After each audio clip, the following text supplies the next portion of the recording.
இப்ப குடி தண்ணி கிடையாது,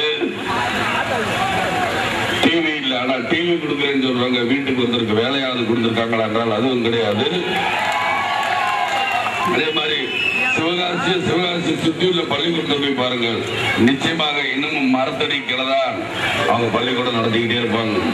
ஆனால் இதுவரைக்கும் யாரும் கொடுக்கல. அதே மாதிரி கலைஞர் பார்த்தால் 5 வருஷம் ஒரு இடத்துல குடியிருந்தா நான் பட்டா தரேன்னு சொன்னார். ஆனால் இன்னைக்கு வரைக்கும் பட்டா கொடுத்துருக்காரா? கிடையாது.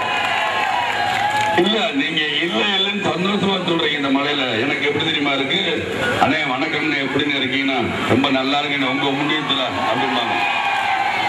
உங்க புண்ணியத்துல கொஞ்சம் நான் பேசிக்கிறேன், அதான் சொல்லிட்டோமா ஒரு 5 நிமிஷம் இருக்குங்க.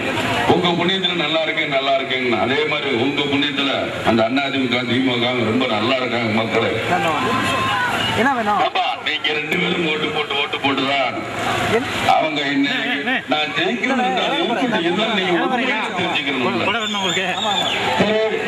விஜயகாந்த் வந்து ஓட்டு கேட்கிறானே, இந்த விஜயகாந்துக்கு என்ன பண்ணலாம்? விஜயகாந்தால முடியுமா? கேளுங்க. முடியாதுங்கிற வார்த்தை முட்டாளுக்கு சொந்தமானது, முடியுங்கிற வார்த்தை தான் அறிவாளுக்கு சொந்தமான வார்த்தை.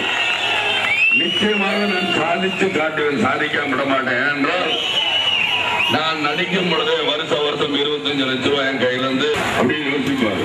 இல்லைன்னா உங்களுக்கு ஒரு 20 கோடி கொடுக்கு, 20 கோடி தான் கொடுப்பீங்களா? இல்லை, 100 கோடிக்கு 20 கோடி தான் லஞ்சம் கொடுக்குது. சரி, அப்ப புரிஞ்சுக்குவாங்க. அந்த 20 கோடின்னு பேசுறாங்க லஞ்சம், அது ஒரு 10 கோடியை கையில கொடுத்து கொஞ்சம் உணர்வார். 10 கோடி வந்துருச்சு, அதுக்கப்புறம் ஒரு 10 கோடி இருக்கும்போது ஒப்பந்தத்துல கையெழுத்து போடுவார். அதான் புரிந்து உணர்ந்து ஒப்பந்தம். என்ன லஞ்சம் வாங்காங்க? இன்னைக்கு நீங்க எவ்வளவு கஷ்டம், வேளாசி எங்க எல்லாத்தையும் மயந்திருக்கு. இன்னைக்கு ரோடு கிடையாது, எது கிடையாது. இன்னைக்கு தாய்மார்கள் நீங்க வந்து எவ்வளவோ சொல்றீங்க. இந்த விஜயகாந்த் ஏன் செய்ய முடியும்னா, உங்களை போல நான் கொள்ளையடிக்க மாட்டேன், உங்களை போல உங்க பிள்ளைங்களுக்காக மட்டும் நான் பார்க்காங்களையோ அங்க போய் மில்லெல்லாம் ஆரம்பிக்க மாட்டேன், தியேட்டர் கட்ட மாட்டேன்.